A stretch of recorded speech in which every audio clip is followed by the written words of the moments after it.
오늘 우리가 함께 나눌 말씀은 마가복음 6장입니다. 마가복음 6장 14절부터 29절 말씀까지 같이 봅니다.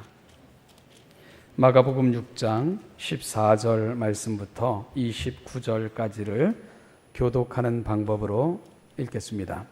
이에 예수의 이름이 드러난지라 헤롯 왕이 듣고 이르되 이는 세례 요한이 죽은 자 가운데서 살아났도다. 그러므로 이런 능력이 그 속에서 일어나느니라 하고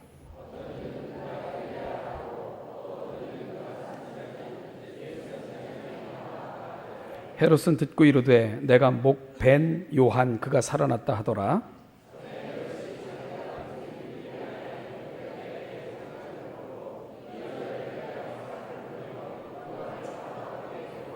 이는 요한이 헤롯에게 말하되 동생의 아내를 취한 것이 옳지 않다 하였음이라.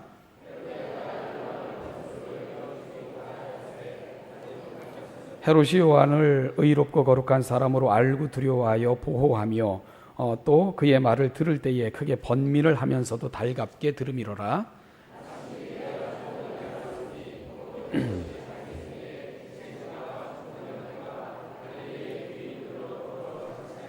헤로디아의 딸이 친히 들어와 춤을 추어 헤롯과 그와 함께 앉은 자들을 기쁘게 한지라. 왕이 그 소녀에게 이르되 무엇이든지 네가 원하는 것을 내게 구하라 내가 주리라 하고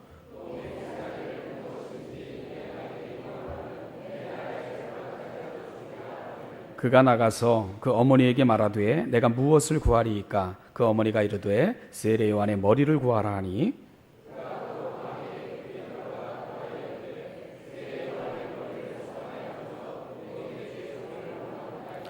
왕이 심히 근심하나 자기가 맹세한 것과 그 앉은 자들로 인하여 그를 거절할 수 없는지라.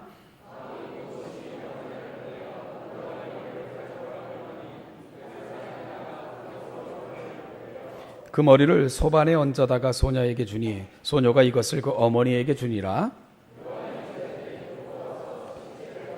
장사하니라. 아멘. 예수님의 사역이 진행될수록 예수님의 이름은 많은 사람들 속에 드러나게 되었습니다. 그러자 예수님께서 행하신 이적과 기적을 본 사람들은 각기 나름대로 예수님에 대해서 평가하기 시작을 했습니다. 어떤 사람은 엘리야가 환생했다고도 말을 했고요. 어떤 이들은 그가 선지자니 곧 옛 선지자 중에 하나와 같다고 그렇게 예수님을 위대한 선지자의 반열에 올려놓는 사람들도 생겨나기도 했습니다. 그런데 예수님의 소식을 듣고는 유독 두려워했던 한 사람이 있었습니다. 당시 유대 지역을 통치하고 있었던 헤롯 왕이었습니다. 그는 능력과 권능으로 일하시는 예수님의 소식을 듣고는 생각하기를 이는 세례 요한이 다시 살아났다 이렇게 생각을 했습니다. 그렇다면 이 헤롯 왕은 왜 예수님을 세례 요한이 다시 살아났다고 생각하면서 이 사실을 두려워했던 것일까요? 왜냐하면 세례 요한은 바로 헤롯 왕으로부터 목 베임을 받고 죽임을 당한 그런 사람이었기 때문입니다. 헤롯에게 세례 요한은 정말 그 애증이 교차했다고 이야기하면 좀 정확할까요? 어쨌든 그런 인물이었습니다. 살아있을 때 세례 요한은 그 메시지가 뭐였죠? 회개하라 천국이 가까웠느니라. 회개를 외치면서 이 땅에 임재할 도래할 하나님의 나라를 준비할 것을 그렇게 외쳤던 것이 세례 요한이었고요.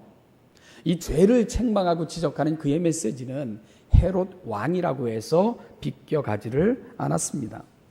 그런 그를 헤롯은 눈의 가시처럼 여겼는데요.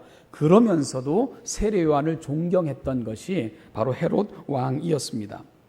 그런데 비록 그의 메시지가 아프긴 했지만 그를 존경했던 헤롯, 그가 왜 세례 요한을 죽여야만 했던 것일까요?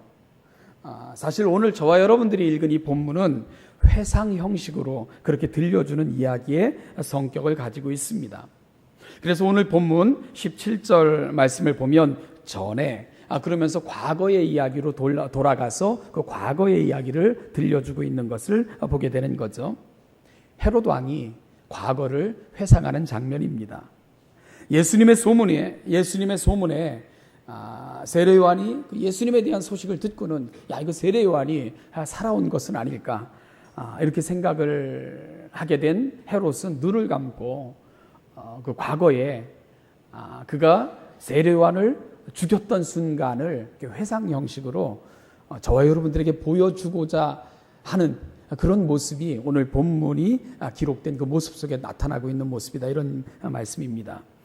한번 그 헤롯의 기억을 조차 우리도 한번 세례 요한이 죽음을 당했던 그 당시로 끔찍한 순간으로 한번 나아가 보면 이런 이야기였습니다.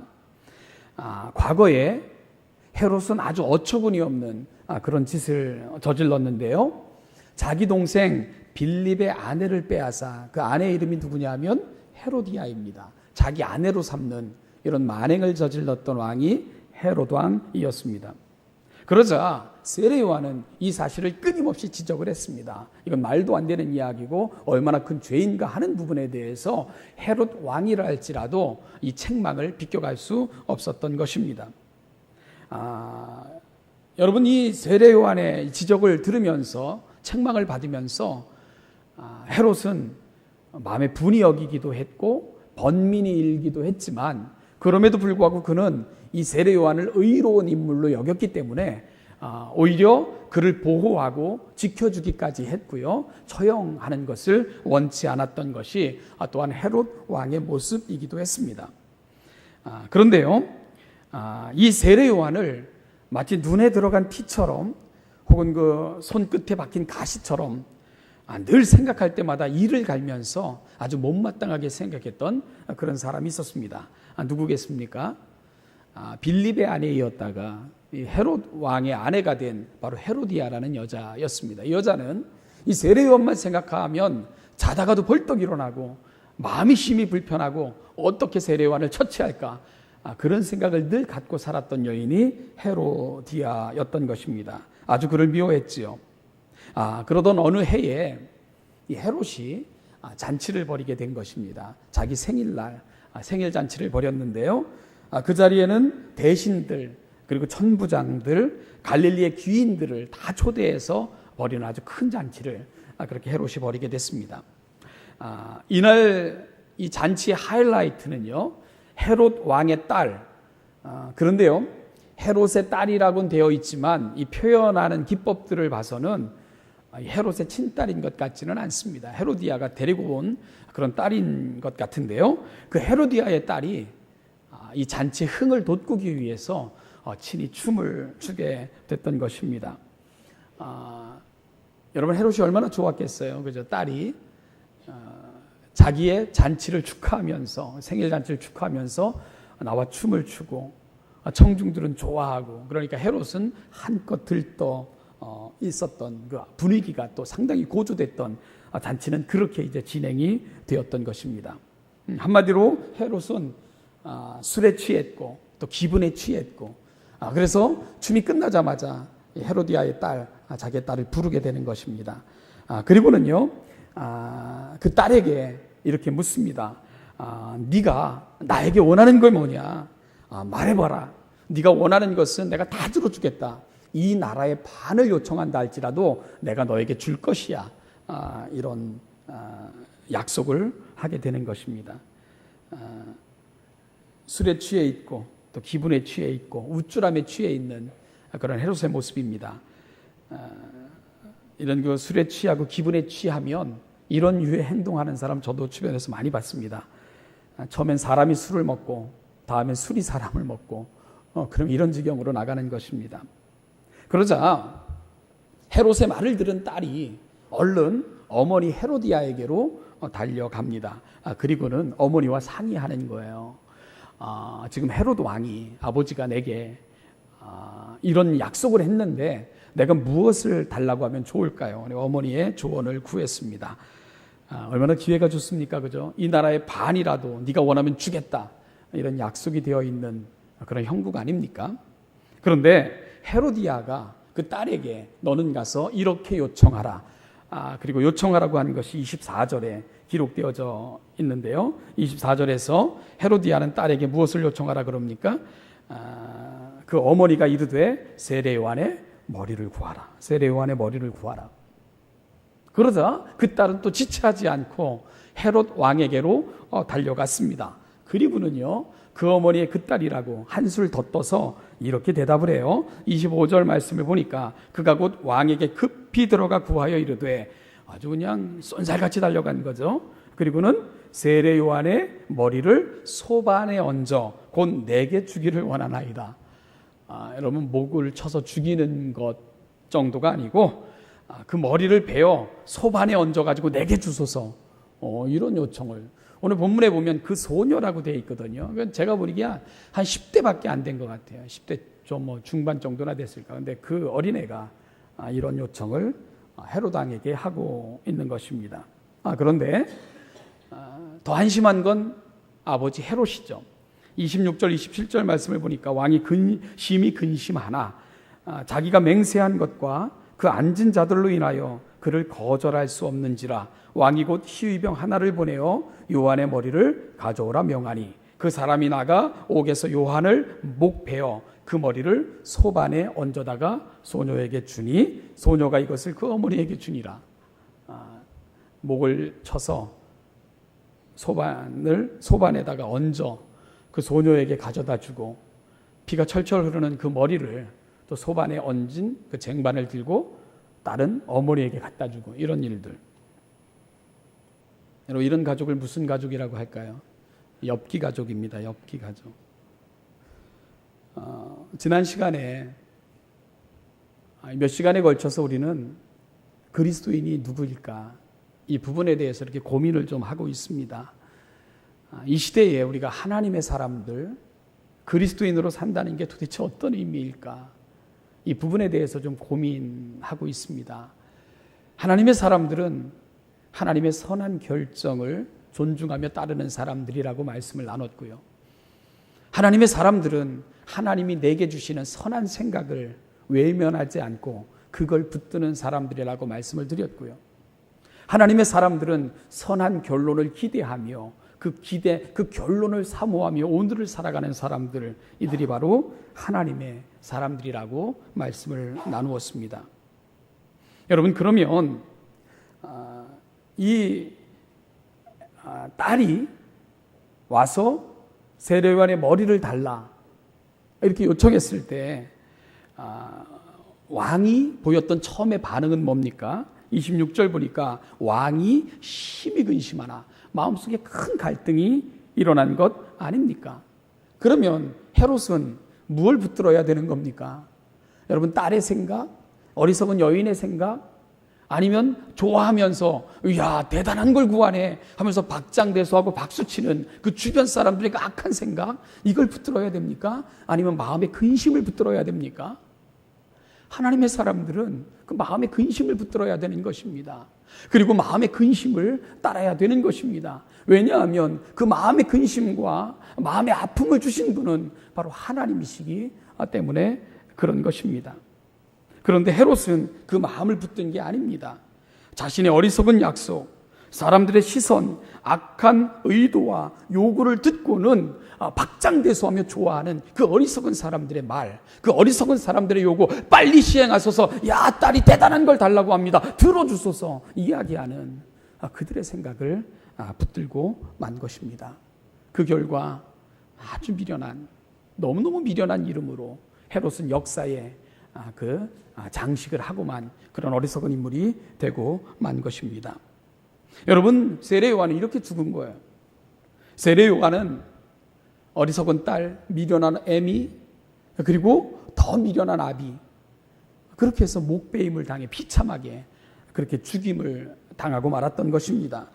바로 오늘 본문이 예수께서 이 땅에 오셔서 행하시는 것을 보고는 세례 요한이 살아났나 보다 그러면서 걱정했던 그 헤롯이 들려주는 세례 요한이 어떻게 죽었는가 하는 이야기, 그것이 바로 오늘 본문의 이야기가 되는 것입니다.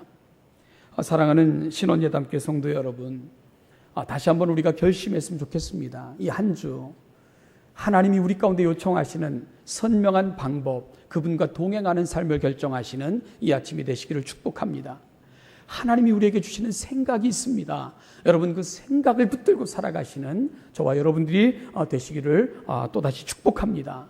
하나님께서 우리 가운데 주고 싶은 하나님의 축복된 자리, 우리를 이끄시고자 하는 하나님의 그 결론적인 인생의 각을 소망하시는 그 자리가 있습니다. 그걸 꿈꾸면서 하루하루 매 순간을 하나님의 마음에 합한 자로 살아가시는 우리 성숙된 신원예담교회 모든 성도들 다 되시기를 간곡히 주님의 이름으로 축복합니다. 그렇게 되기를 소원합니다. 그런데요, 제가 이 말씀을 묵상하면서 아주 가슴 깊이 박힌 그런 한 구절이 있습니다. 21절 말씀입니다. 우리 21절 같이 한번 읽어보겠습니다. 시작. 마침 기회가 좋은 날이 왔으니 곧 헤롯이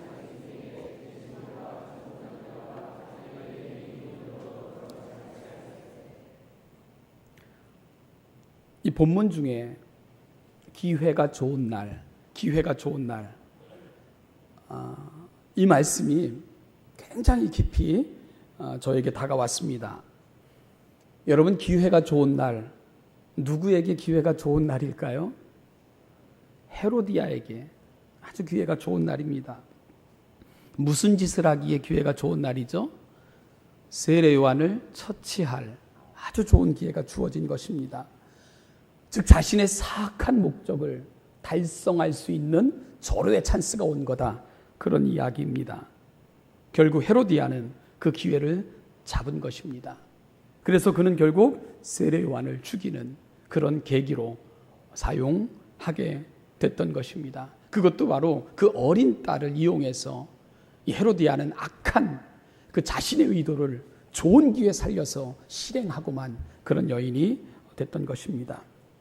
여러분, 이와 같은 좋은 기회를 찾아 부지런히 도모하는 자가 도대체 누구겠습니까? 마귀입니다. 마귀는 늘 기회가 좋은 날을 찾아다닙니다. 시험에 빠뜨리기 좋은 날, 유혹하기 좋은 날. 사탄은 지금도 끊임없이 우리 주변을 맴돌면서 바로 그런 기회를 찾고 있는 자, 그가 바로 사탄인 것을 우리가 이 시간 주목하며 이 시간 또 경성하여 분명히 바라볼 수 있어야 됩니다. 과거에도 그랬는데요, 지금도 그런 얘기를 심심찮게 듣습니다. 이 대학가에서 이 대학생들이 아주 자연스럽게 별 문제의식도 갖지 않고 하는 말들이 있어요. 그게 뭐냐 하면 대학교 MT나 아니면 축제는 이 여학생들을 어떻게 해볼 수 있는 아주 좋은 기회다, 이런 얘기를 아주 자연스럽게 서슴없이, 그리고 그랬었노라고 자랑스럽게 이렇게 말하고 다니는 사람들을 너무너무 많이 봅니다. 대학가의 MT, 축제, 성적 방탕, 음란, 술 취함, 흥청거림, 그런 기회를 사용할 수 있는 아주 좋은 기회라고 최고의 지성인들이라고 얘기하는 대학생들이 서슴없이 부끄러움도 없이 마치 그렇게 한 것을 자랑스럽게 이렇게 이야기하고 다니는 것을 보면 얼마나 가슴이 아픈지 모릅니다. 그들은 그날을 타락하기 좋은 날, 그리고 또한 범죄하기 좋은 날, 이런 날들로 그렇게 활용하고 있는 것입니다. 브라질에 보면 1년에 한 번씩 카니발이라는 축제가 열리죠. 리오나 이런 도시에서 열리는데요. 그 나라 사람들의 이야기를 보면 이 사람들은 1년 내내 돈을 모아요. 돈 많은 사람들은 다르겠지만 돈 없는 사람들은 1년 내내 아껴 쓰면서 돈을 모읍니다. 그런데 그 돈을 모으는 목적이요, 그 카니발에 참가하기 위해서예요. 그때 휴가를 내서 그 카니발이 열리는 그 도시를 찾아가서는 1주, 2주를 그 흥청거림과 방탕함과 술 취함과 성적 타락에 자기 온몸을 맡기고 그렇게 열심히 번 돈을 다 소진하고 탕진하고 그러고 돌아가는 거예요. 그리고는 또다시 1년을 그렇게 사는 거예요. 허리띠 졸라매고 살서 돈을 모으고는 또다시 타락하기 좋은 시간, 정말 시험에 들기 좋은 시간을 찾아 또다시 그 쾌락의 맛을 잊지 못해서 그 도시로 몰려드는 것입니다. 그렇게 해서 세계에서 가장 화려한 축제로 보이는 카니발은 가장 큰 타락, 가장 더러운 외설이 난무하는 그런 축제가 돼버린 것입니다. 그래서 브라질에서조차도 경건한 사람들은 자식들을 그 축제에 보내지 않는 이러한 지경에까지 이르게 됐던 것입니다. 여러분, 마귀는 이와 같이 기회가 좋은 날을 찾아다닙니다. 기회가 좋은 날을 찾는 마귀의 유혹과 시험 앞에 농락당하는 현실을 바라보면 얼마나 답답하고 안타까운지 모릅니다. 직장에서도 그렇고요. 심지어 교인들의 모임에서조차도 술이 없으면 얘기가 안 된다는, 이 방탕함과 타락함이 가득하다는 이런 소식을 들을 때마다 야, 이 기독교 문화가 어디로 가고 있는 건가? 우리가 지금 기회를 찾아 그렇게 광분하는 그 모든 마귀에게 우리의 모든 삶을 다 주고 있는 것이 아닌가, 이런 안타까운 마음을 여러분 금할 수가 없습니다. 마귀는 언제나 그런 기회 좋은 날을 찾아서 광분하고 있는 것입니다.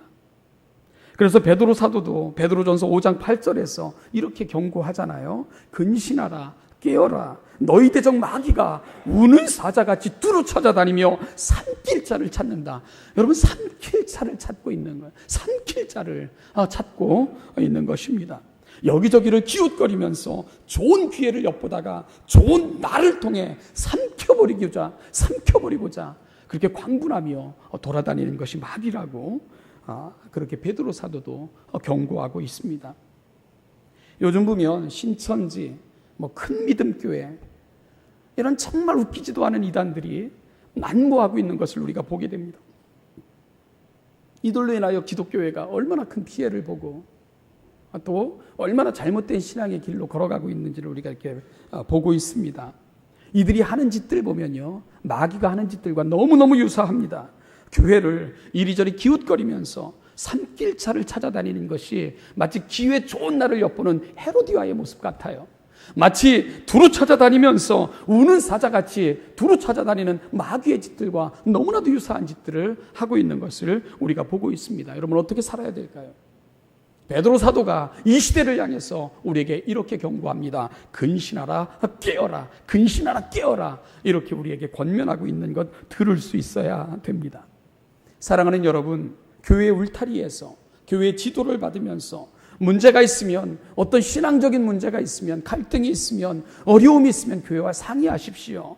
그러야지만 우리가 어리석은 시도와 어리석은 권면들, 마치 다정하게 다가와서는 결국은 산길자를 찾아다니는 그 어리석은 시도로부터 우리가 방어할 수 있고 우리를 지킬 수 있기 때문에 그런 것입니다. 제가 금요일에 이렇게 몇몇 젊은 부부들과 함께 만나서 이렇게 식사를 같이 하면서 그들의 이야기를 들을 기회가 있었습니다.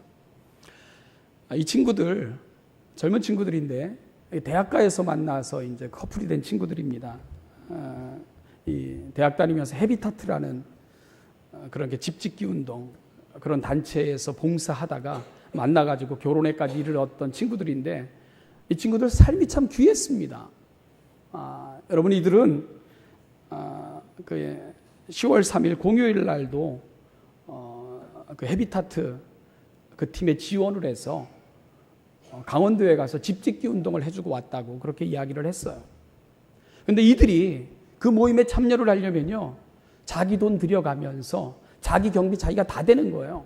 그리고 일정액을 기부하는 것입니다.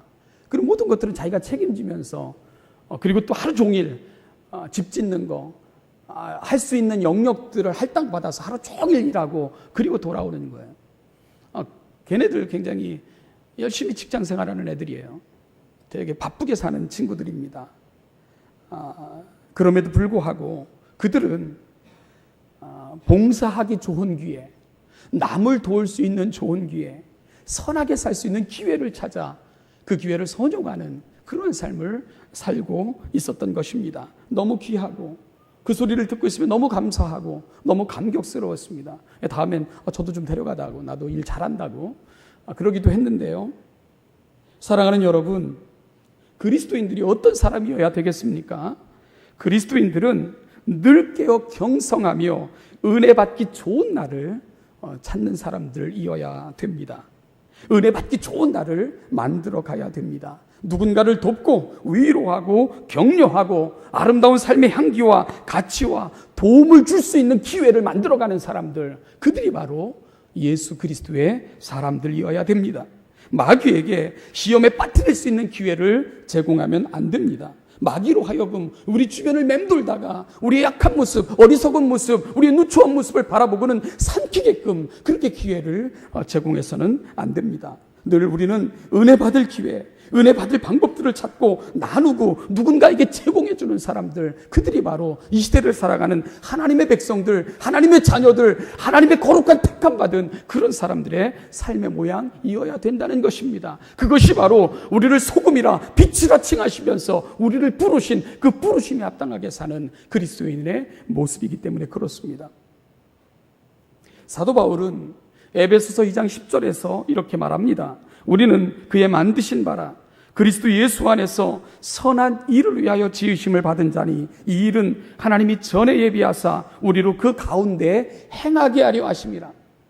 하나님께서 독생자 예수 그리스도를 보내시면서 우리를 재창조하셨습니다.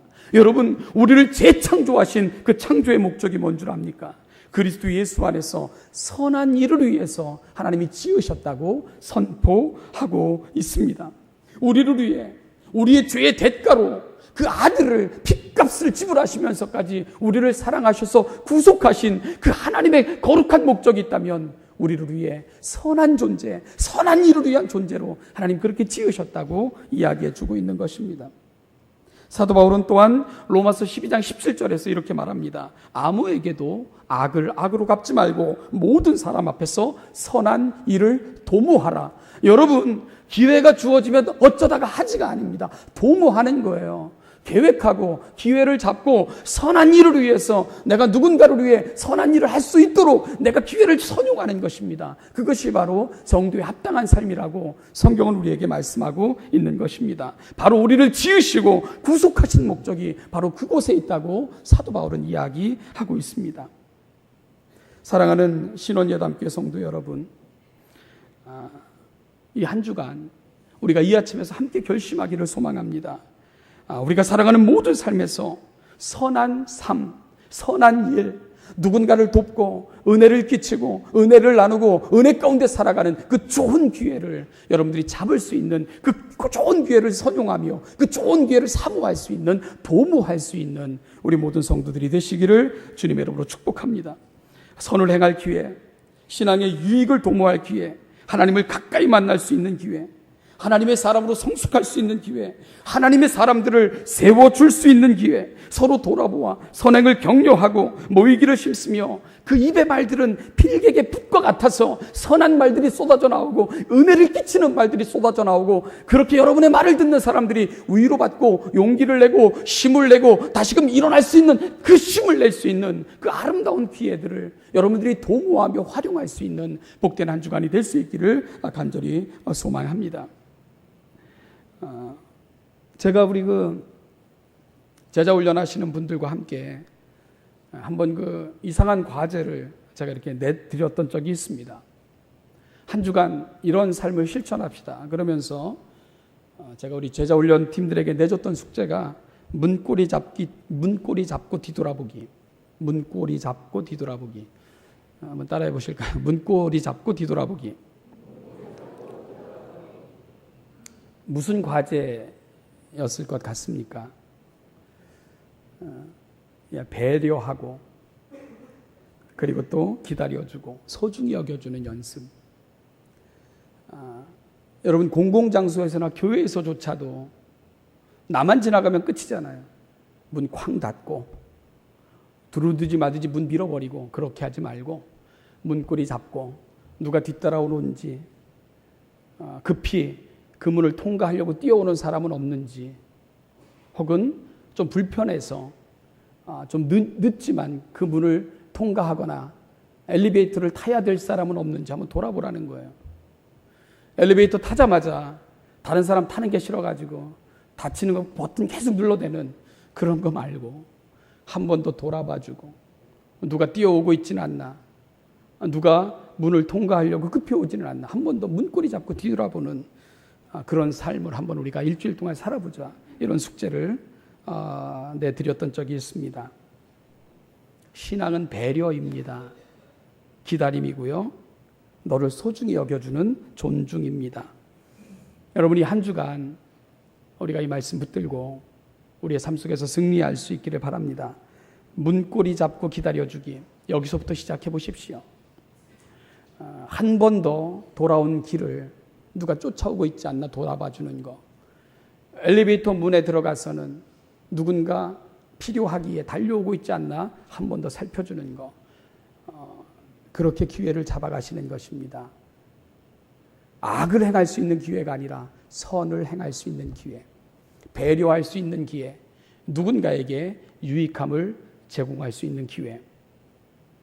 오늘 헤로디아는 마귀에게 자신을 내어주고 악을 도모할 수 있는 그 기회를 선용했기에, 그걸 기회로 이용했기에 그의 이름은 역사 속에서 악한 이름으로 남을 수밖에 없었습니다.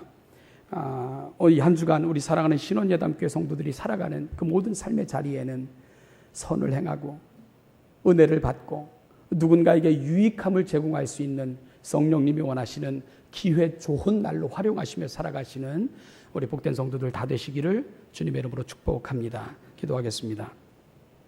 하나님 아버지, 오늘도 우리가 하나님 앞에 서서 또 우리 자신을 돌아보고 우리가 살아가야 될 삶의 자리를 다시 한번 점검받습니다.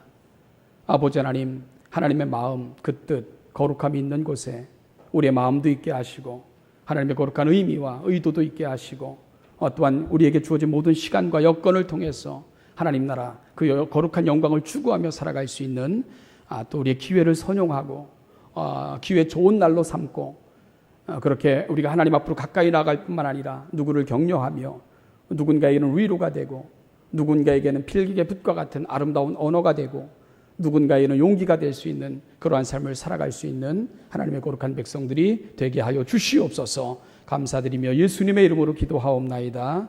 아멘. 교회의 머리가 되시는 우리 주 예수 그리스도의 은혜와 그 아들을 우리의 죄에 대한 대속의 제물로 내어주셔서 우리를 선한 일을 위해 재창조하신 아버지 하나님의 은총과 그 은혜가 우리의 은혜가 되게 하실 뿐만 아니라 그 마음을 또 우리 가운데 주셔서 우리와 늘 동행하시고 교통하심으로 그 마음조차 행하기를 소망하시며 우리 곁에 서시는 성령 하나님의 은총이 이 시대 속에서 우리가 거룩함을 위해 선한 일을 위해 부름을 받아 싸우니 그 부르심에 합당하게 살기를 소망하며 이 자리에 있는 우리 신원예담의 모든 성도들과 그들의 사랑하는 가정과 그들의 자녀와 사업체와 직장 살아가는 모든 삶 위에 이제부터 영원까지 그 영원까지 함께 하시기를 축원하옵나이다.